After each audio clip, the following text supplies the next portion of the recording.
Welcome to this introduction to Gale's Hacking History Digital Humanities workshop. My name is Chris Houghton and I'm Head of Academic Partnerships at Gale. In the next couple of minutes, I'll take you through what to expect from Hacking History and why you should consider signing up for it. Before I explain the format of the day, I thought it would be wise to make sure that everyone knows who Gale is. As a publisher, Gale do a lot of different things, but we're probably best known as one of the leading digitizers of historical archives. We partner with more than 300 of the world's leading libraries, archives and media brands to digitize their collections. At Gale, we call these digital archives Gale Primary Sources. We've been digitizing archives for over 20 years. You may well be familiar with some of Gale Primary Sources already, whether that's the Times Digital Archive, 18th Century Collections Online, Making of the Modern World, or the Archives of Sexuality and Gender. During the Hacking History workshop, you'll be given access to all Gale Primary Sources archives, and they will form the basis of the project you create on the day. Hacking History is for you if you're interested in developing or improving your skills in digital humanities.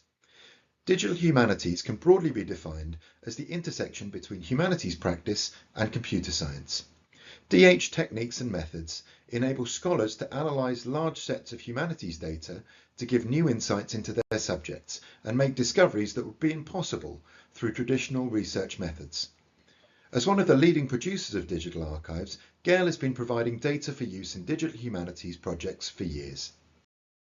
Hacking History is, as the name suggests, a hackathon. During the day, teams of participants will collaborate intensively to build a project featuring various digital humanities methods. Hackathons are all about learning by doing. You will be placed into small groups and given a range of project subjects to choose from. During the day, you'll be guided by DH experts through the process of developing a project, from building your dataset to creating and interpreting analyses. The tool we'll use in Hacking History is Gale's digital humanities platform, Gale Digital Scholar Lab. The lab is an online cloud-hosted text and data mining research environment which allows researchers to analyse any of the Gale Primary Sources archives or upload their own text content for analysis. You don't need advanced computer skills to use the lab. As a no-code environment, it allows any researcher, regardless of their technical expertise, to create sophisticated analyses. Today, the lab is used from undergraduate classes to postdoctoral research to enable humanists to access the insights available to them from these tools.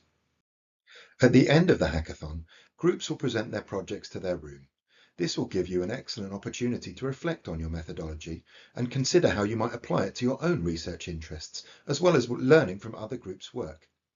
An independent panel of judges will award prizes to the best projects. After Hacking History, all groups will have the choice to publish their work on Gale's open repository, the Gale Research Showcase. The showcase is an excellent place to learn about digital humanities and the lab from existing projects, and you can visit it at gale.com/showcase or via the QR code to get some ideas of the research possibilities of using the Gale Digital Scholar Lab. And that's it. Thank you for listening. Hacking History is a great place to learn important digital skills, build connections with other scholars and have fun. I hope you'll consider attending. In the meantime, if you have any questions about the lab or the hackathon arrangements, please email us at galedslab@cengage.com. On behalf of the whole Gale team, we're looking forward to seeing you soon. Thank you.